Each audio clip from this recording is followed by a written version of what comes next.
amanhã, quinta-feira, dia 19 de outubro, o analista Elcio Bento da Safras e Mercado vai trazer uma palestra, inclusive eu vou convidá-los todos a se inscreverem para a gente falar sobre clima versus produção de trigo. Quais são os pontos de alerta que a gente pode ter, o que isso traz de impactos para o mercado, como o mercado brasileiro vai se comportar, vai reagir diante de tudo isso, e certamente o Elcio vai trazer também os desdobramentos do que está acontecendo no quadro geopolítico para o mercado de trigo. Mas para adiantar algumas dessas informações e para fazer o convite oficial para vocês, ele está conosco no Bom Dia Agronegócio dessa quarta-feira, não é isso, Elcio? Bom dia, meu amigo, seja bem-vindo, sempre um prazer recebê-lo por aqui. Bom dia, Carla, prazer é todo meu, bom dia a todos. É isso, né, Elcio? Amanhã tem palestrão de Elcio Bento pro time que está acompanhando aí as informações do trigo, e haja notícia, né? Haja notícias, né, Carla, no mercado internacional, toda essa turbulência, e o mercado brasileiro, com toda essa chuvarada também, a nossa safra sofrendo muito com condições climáticas. Então, perdão, a gente tem um cenário bastante interessante que a gente vai abordar amanhã na live das safras, uma live totalmente gratuita, então acompanhe conosco que vai ser bastante interessante. Enquanto a gente conversa, eu vou pegar depois aqui o link para passar para o meu time, para eles deixarem aqui no chat, para quem quiser se inscrever. Mas, Elcio, para eu dar sequência aqui às minhas últimas notícias, queria entender de ti se isso tudo que está acontecendo no Oriente Médio, se escalando rápida e agressivamente, pega também para o mercado do trigo, enquanto um outro conflito, este sim, dá uma flechada no coração desse mercado, que é o conflito entre Rússia e Ucrânia, que apesar de ter perdido espaço no noticiário, ainda continua também muito vivo, né? Claro, Carla. Na verdade, a gente tem que entender que são dois conflitos, né, que afetam pontas diferentes do mercado. Quando a gente fala do conflito Rússia-Ucrânia, está diretamente relacionada à oferta de trigo. E em que pese toda a situação complicada que tem de bombardeios, o que a gente vê efetivamente em termos de fornecimento é que tanto Rússia, principalmente a Rússia, mas até mesmo a Ucrânia continua exportando, buscando alternativas de escoamento, e o mundo continua recebendo muito trigo, exclusivamente, principalmente, na verdade, daquela região que vai das planícies que saem da França, passando pela Alemanha, Polônia, Ucrânia e Rússia. Toda essa região está fornecendo trigo, e trigo muito barato. Esse é o primeiro ponto. Então, a questão da oferta ela ainda está bastante tranquila, especialmente em função dessa grande concentração de oferta nessa região. E quando a gente fala agora, nesse novo conflito bélico que a gente tem no Oriente Médio, a gente está falando de uma região que é um dos principais compradores de trigo. Se a gente dividir em sub-regiões, a gente teria o norte da África, o sudeste asiático, o Oriente Médio como os grandes compradores de trigo. Então, a gente tem ali o Egito, que é o maior comprador, tem a Turquia, um grande comprador, tem a Arábia, tem Iraque, enfim, uma região muito tensa. Então, o que acontece quando a gente trabalha essa região, eu acho que a gente tem que pensar em 3 pontos principais. Primeiro, a gente está falando agora do conflito que está relacionado ao lado da demanda, são grandes compradores de trigo. Esse é o primeiro ponto, pode ter algum enfraquecimento da demanda, e com a oferta que continua tranquila, a gente pode ter aí uma pressão adicional para quedas de preço. Esse é um ponto. Outro ponto é a questão do petróleo, isso sim afeta diretamente o comportamento das commodities como um todo, traz também, em termos de economia, uma tendência de inflacionamento, né, dos preços. Isso corrobora para que os países que continuam com juros altos tenham dificuldade de reduzir esses juros altos, e isso traz o que eu acho que é o terceiro ponto para o mercado do trigo, que é a parte financeira. Os agentes, quando tem um período de incerteza, eles retiram recursos de ativos de risco, como são os das commodities agrícolas, e vão buscar segurança em commodities mais seguras. Isso também pode trazer algum ponto de queda, né, pressão de queda para as cotações do trigo. Então, é um conflito que já é complicado por si só, mas gera, claro, toda a incerteza com a possibilidade de alguma escalada além do conflito que já ocorre. Isso tudo traz incerteza ao mercado, e a gente sabe que mercado financeiro, mercado de commodities como um todo, é avesso ao risco. Qualquer situação de incerteza traz volatilidade, nesse caso o trigo afetando a demanda também é um fator. Petróleo poderia puxar para alta, mas, de um contexto geral, a gente tem, por questão do trigo, um cenário, uma pressão mais de baixa. O Elcio, quando a gente olha para essa demanda, ela pode ficar fragilizada por uma combinação de fatores, logística, preço, dificuldade de internalizar esse produto. É um cenário bastante preocupante. Você acha que a gente pode ver a segurança alimentar dessa região ser afetada? Principalmente quando a gente pensa em trigo, que é base de dieta para alguns países ali dessa região? Especialmente nessa região, uma região que tem um consumo per capita de trigo muito grande, né? Um dos maiores do mundo, quando a gente vai de toda a região que pega do norte da África, região do Oriente Médio e até a Europa como um todo consome muito trigo.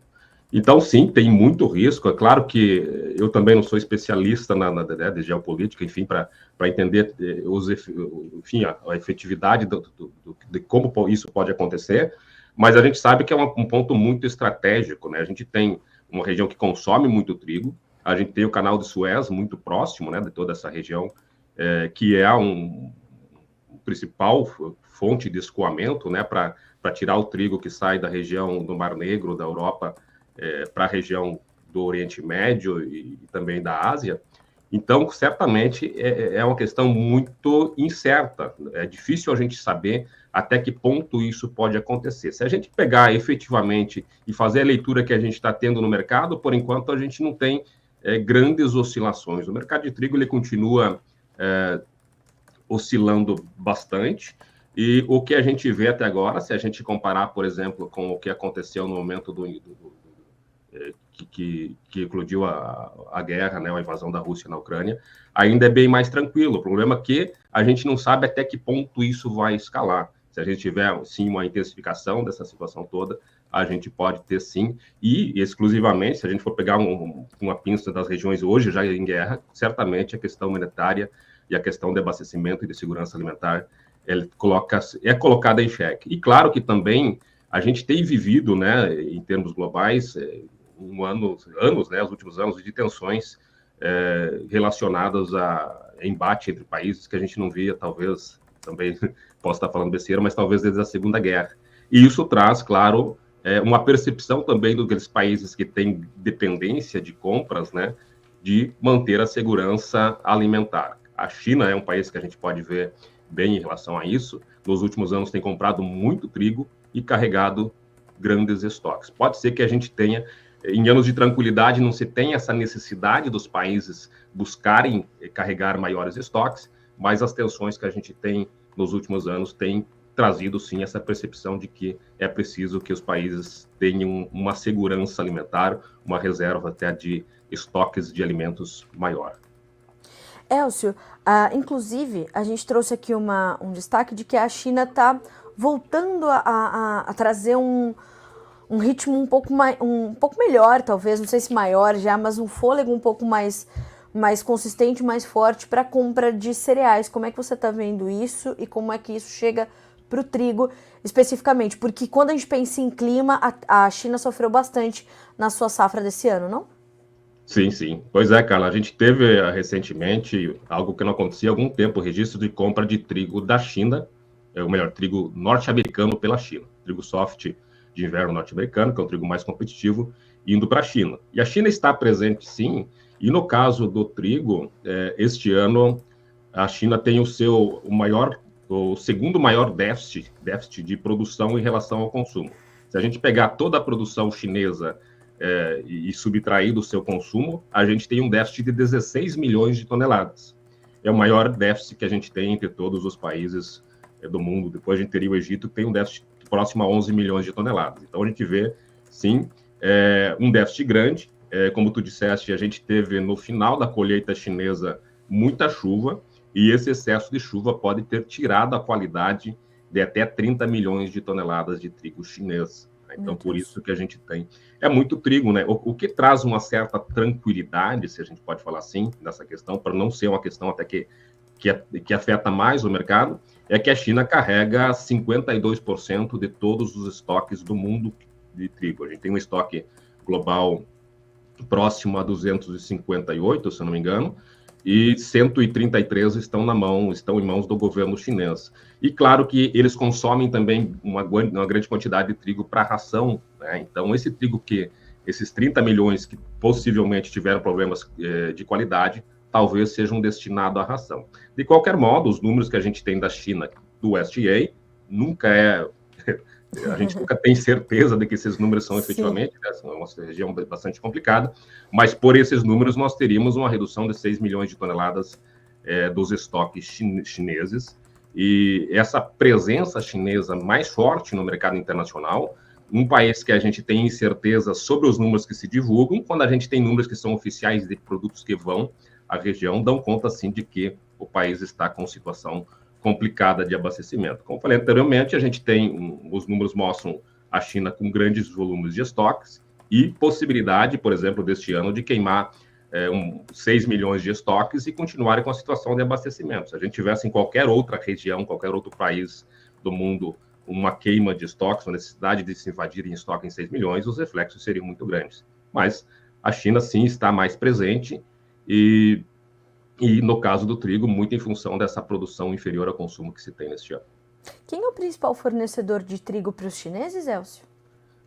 Depende muito, né? Pela questão logística, a gente tem a Austrália, a própria Índia também, e quando a gente vê esses dois países, só para a gente ter uma ideia, os indianos estão com preços muito elevados, os números de produção da Índia, eles divergem bastante, o USDA trabalha com 114 milhões de toneladas de produção indiana, os traders da região trabalham com 100 milhões de toneladas, mas a verdade é que a China saiu do mercado internacional, não está vendendo, os preços estão elevados. Esse é o primeiro ponto. Outro grande fornecedor, e talvez o principal fornecedor da China, que seria a Austrália, está com uma quebra severa na produção. É uma tendência aí de que a produção australiana cairá de 40 milhões para em torno de 25, 26 milhões de toneladas. Então, os trigos australianos também estão caros neste momento. Então, daí vai a necessidade de compra de regiões que não são tão vantajosas em termos de logística. E aí vai ser, basicamente, os países, a Europa como um todo, né? A França, em especial, um grande exportador, Rússia, Ucrânia. Tem, claro, essa questão de proximidade política de Rússia e China. Certamente, a Rússia deve estar bastante presente nessas vendas de trigo para a China. Elcio, quando a gente olha para o quadro global de oferta de trigo, quais são os demais pontos de alerta, de atenção? Porque a gente tem tido, um ano de El Niño, e o El Niño traz efeitos invariavelmente, a gente já vai chegar na safra brasileira, mas quando a gente olha, só para a gente arredondar esse comentário pensando na produção mundial, nesses alertas de clima, aqui você tem dedicado mais atenção, porque a gente sabe que ali pode ter problema e pode ter impacto mais agressivo na formação de preços internacionalmente falando. Sim, eu tenho visto o quadro global sempre fazendo uma divisão. Se a gente pega o contexto geral, a gente tem um ano de produção inferior ao consumo, a gente tem redução dos estoques globais, tudo isso é altista para o mercado. Só que quando a gente pega e faz uma aproximação, coloca uma lente mais próxima, a gente percebe que tem alguns países, como eu havia falado anteriormente, que tem grandes excedentes. A Rússia vem de uma safra que este ano é menor do que o ano passado, mas o ano passado era uma super safra. Carregou estoques do ano passado. Este ano deve exportar o maior volume de trigo que já exportou, 50 milhões de toneladas. A Ucrânia tem menos trigo que o ano passado, mas continua exportando. França vem com a super safra, Alemanha, Polônia. Então, essa região que vai, toda a região da Eurásia, ali na planície produtora de trigo, tem trigo e trigo barato, até porque a Ucrânia hoje tem um trigo muito barato e que sai até por dentro da Europa e também barateia as cotações dessas regiões. Esse é o primeiro ponto. E a gente vem depois em alguns grandes fornecedores fora daquela região que tem complicações. A gente pode colocar nessa lista a questão indiana, conforme eu já falei, já está fora do mercado. Depois a Austrália, que tem uma safra a se consolidar ainda aqui do Hemisfério Sul, então não colheu ainda, mas é a principal quebra. Tem os Estados Unidos, que tem uma safra que é maior do que o do ano passado, mas ainda em termos de exportações está menos presente. E o Canadá, que também teve um ano de seca bastante complicado. Então, o clima afetando bastante. E mais ainda, isso já se aproximando da nossa situação aqui, A Argentina, que tem uma situação climática muito complicada. O ano passado, de uma safra que era para ser de 20 milhões, se colheu apenas 11 milhões de trigo na Argentina. E neste ano, as condições climáticas eram muito severas, deu uma leve melhorada, mas agora em outubro deteriorou novamente. A gente tem uma piora das condições das lavouras argentinas. Então, também é incerta a produção argentina. Então, se fosse colocar alguns pontos principais, eu diria que a gente agora está consolidando a oferta da safra do hemisfério norte e de olho no plantio já no hemisfério norte, que tem ocorrido dentro de uma normalidade, né? Então, não tem tido grandes incertezas. E olhando para o hemisfério sul, Austrália e Argentina para consolidar a sua oferta. Então, em termos externos, seriam esses os pontos que eu chamo a atenção. Acho que os preços internacionais estão caindo bastante, não vejo espaço para quedas muito abaixo do que já está, porque enxugou demais as cotações nos últimos meses. Ou seja, a gente não tem, talvez, uma tendência clara para os preços, mas nós temos pelo menos um fundo do poço que pode ter sido batido ali, Elcio. Exatamente. Parecido com o que está acontecendo aqui no Brasil, né? Os preços caíram bastante e chega a partir do momento que, se a gente olhar o contexto global, em que toda essa necessidade de venda que a gente tem da região da Eurásia, mesmo assim, uma hora esse trigo vai escassear. Então, a tendência é que os preços comecem a acomodar, porque em termos globais a gente vê que ainda há muita incerteza e se consolida essas perdas que a gente tem no hemisfério sul, é possível sim que os preços comecem a buscar uma estabilização, se não uma inversão de tendência, pelo menos um estancamento da tendência de queda. As informações do CPEA que chegaram nessa semana mostraram que os preços na primeira semana de outubro mostraram uma reação importante aqui no Brasil. Essa reação, ela já vem refletindo uma oferta que pode ser menor. A Conab diminuiu a sua estimativa para a nossa safra. A gente tem visto o clima castigar as lavouras de trigo no sul do país. Como é que a gente une todas essas informações nesse momento? Quais são as suas perspectivas para agora? Eu acho que são dois pontos. O mercado exagerou na queda, né? A gente teve um mercado nacional numa ilha de preços abaixo da realidade do mercado internacional. A gente tinha, sei lá, 10, 15 dias atrás, o trigo paranaense, se exportado fosse, né, se tivesse capacidade logística para exportar, era o trigo mais barato do mundo. Estava muito barato mesmo. Não conseguia exportar, porque o Porto do Paranaguá está sobrecarregado pelo escoamento de soja, até tem atraso já de embarques de soja. Então, isso pressionava as cotações internamente. O que aconteceu, e a gente viu recentemente, sim, é uma complicação das condições climáticas. Nós também lançamos ontem um número de safra que ajusta muito a produção. Só para a gente ter uma ideia, o potencial de safra que nós estimávamos aqui nas safras era de 11,5 milhões de toneladas no início do plantio, e hoje a gente trabalha com 10,3 milhões de toneladas. Então, uma situação muito complicada. Se a gente vê as reações de preço que a gente tem no Paraná, por exemplo, já é uma resposta muito clara a isso. A gente tinha inicialmente no Paraná uma safra que deveria ser de 4,5 e já se fala em 3,6, 3,7 milhões de toneladas. Então, eu diria que essa estabilização, é bem verdade ainda que os preços são 40% inferiores do ano passado, mas mais claro do que a gente viu no mercado internacional, a situação interna que a gente vê já é de estabilização dos preços. Claramente, aquela tendência de queda ela foi estancada, corrigiu um exagero que a gente tinha das cotações internacionais, e o que os agentes fazem nesse momento é pisar no freio e ver o que vem acontecendo com a safra. Destaques importantes que a gente tem que ver em relação à produção: o Paraná já está na reta final, já, sei lá, falta 15%, 20% no máximo para ser colhido, especialmente na região dos Campos Gerais, no Paraná.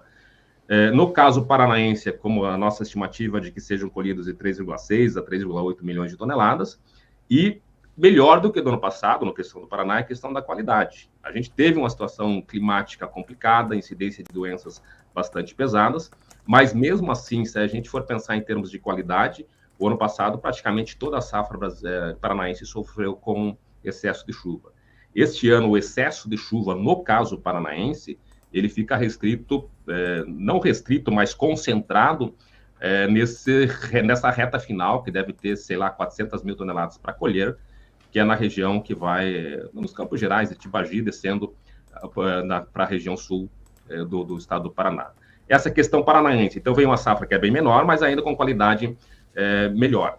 A questão do o Rio Grande do Sul, talvez também em Santa Catarina, mas especialmente no Rio Grande do Sul, que tem a maior produção, é que a colheita ainda deve estar em torno de 15%, e a gente tem aí, então, nós estaríamos falando de mais de 3,5 milhões de toneladas que estão no campo, e essas sim muito sensíveis a questões climáticas. A gente teve toda uma situação climática complicada este ano, um inverno mais quente que aumentou a incidência de doenças como Brusone, que diminui a produtividade, aborta as espigas, Giberella, que traz condições de qualidade para baixo, elevando o DOM, que é uma vomitoxina que é considerada pelos exportadores, se eleva.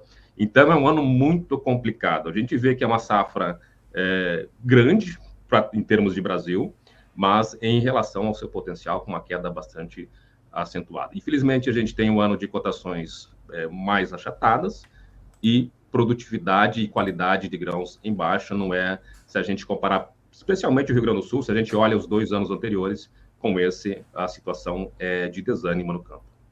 Isso acaba trazendo menor competitividade também na exportação e acaba deixando a demanda interna também um pouco mais fragilizada, Elcio? Claro, a gente sempre pensa que a redução de produção vai elevar os preços, em tese seria bom, é bom para quem tem trigo para vender, né?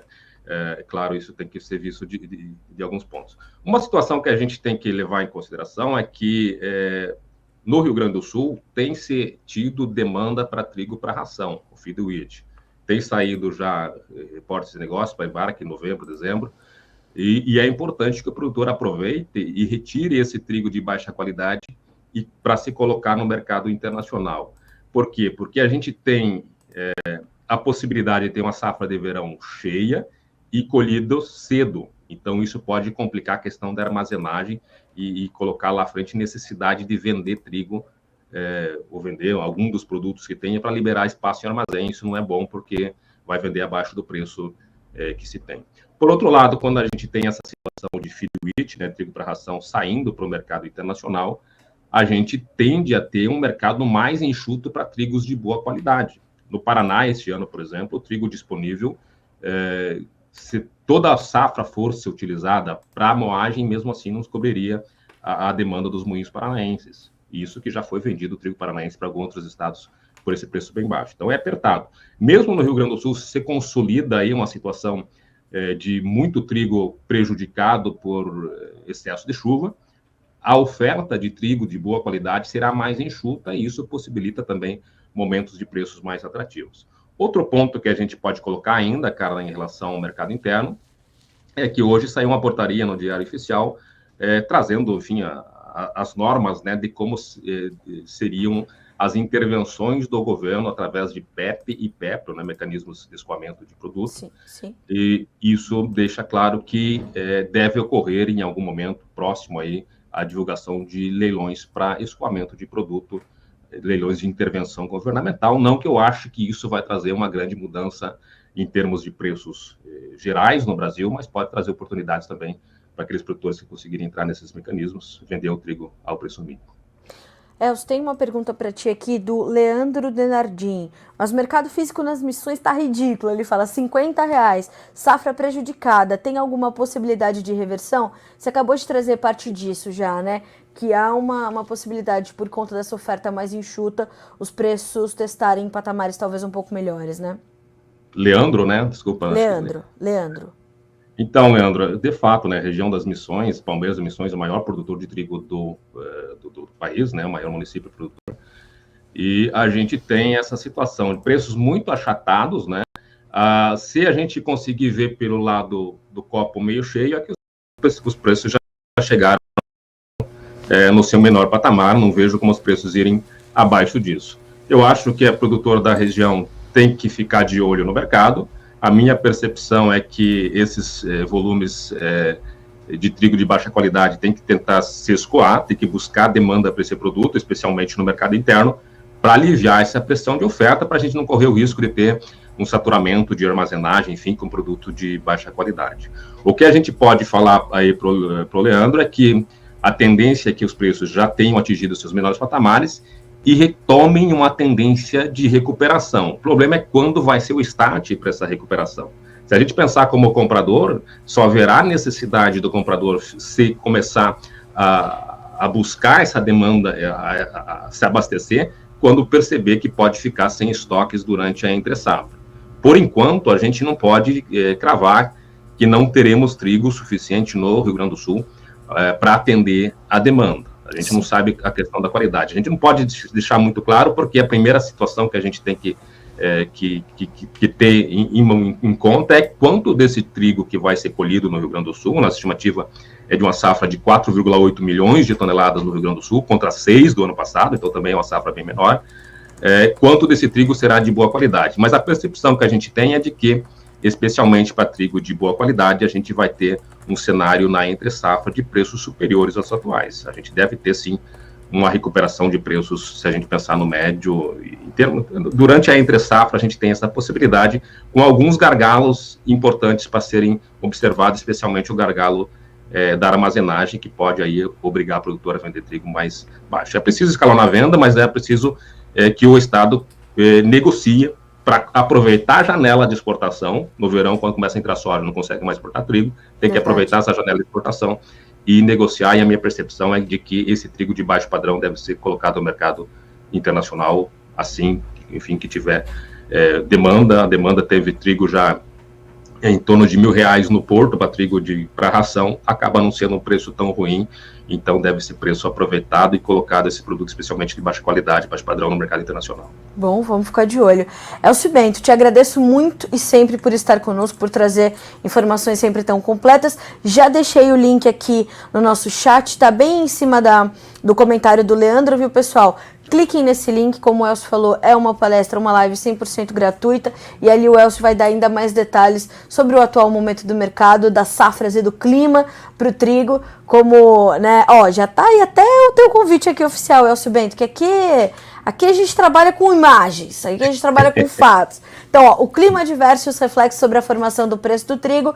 E aí, às 15 horas, amanhã, Elcio Bento, ontem eu entrei na Safra, no canal do YouTube das Safras e fiquei lá esperando, fazendo outras coisas, e eu digo, não vai começar essa palestra, Elcio Bento, cadê?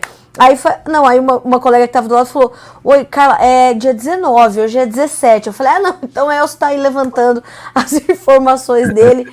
Pessoal, dia 19, amanhã, 15 horas, todo mundo, tô esperando vocês lá, junto com o Elcio, pra gente ouvir mais ainda da análise sempre brilhante. Elcio, obrigada, meu amigo, boa quarta-feira pra ti, amanhã a gente tá junto lá na palestra da Safra, sempre bom receber você aqui no Bom Dia Agronegócio. Sem palavras aí para agradecer, Carla, obrigado a ti e a todos que te acompanham, um grande abraço e amanhã a gente se vê então. Até, meu amigo, bom trabalho pra você, até mais, um abraço.